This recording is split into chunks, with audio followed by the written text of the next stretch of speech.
Hi மக்களே.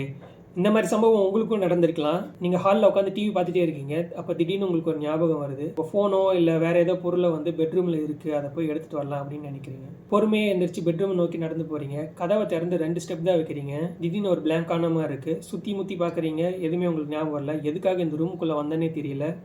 சரி, ஞாபகம் வரப்போ அதை செஞ்சுக்கலாம் அப்படின்ட்டு திரும்ப போய் ஹால்லே உட்காந்துக்கிறீங்க. சரி, இதுக்கான அறிவியல் காரணத்தை பார்ப்போம். இதை டோர்வே எஃபெக்ட் இல்லை பவுண்ட்ரி எஃபெக்ட் அப்படின்னு சொல்கிறாங்க.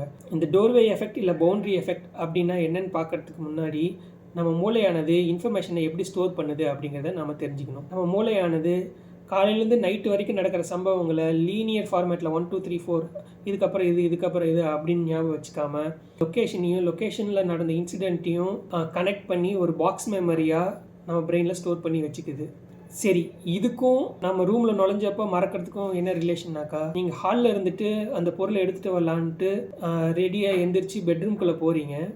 பெட்ரூம்ங்கிறது வேற ஒரு லொக்கேஷனுங்கிறனால அதை கிராஸ் பண்ணதுக்கப்புறம் உங்கள் மூளையானது பெட்ரூம்க்கான மெமரியை உள்ளே கொண்டு வருது. ஹாலில் நடந்த விஷயங்களை மறக்கடிச்சிட்டு அந்த கன நேரத்தில் உங்களுக்கு வந்து எதுக்காக உள்ளே வந்தோம் அப்படிங்கிறதே தெரியல. இது வந்து ஒரு வீட்டுக்குள்ளே ஒரு ரூம்ஸ்குள்ளே நடக்கிறப்ப வந்து இது டோர்வே எஃபெக்ட் அப்படின்ட்டும், வேறு இடங்களுக்கு போகிறப்ப நடக்கிறத வந்து பவுண்டரி எஃபெக்ட்னு சொல்கிறாங்க. இந்த மாதிரி உங்களுக்கும் நடந்திருக்கு அப்படின்னாக்கா நீங்கள் கீழே கமெண்ட் பண்ணுங்கள். மேலும் இந்த மாதிரி நிறைய தகவல்களை தெரிஞ்சிக்க சேனலை சப்ஸ்கிரைப் பண்ணுங்கள்.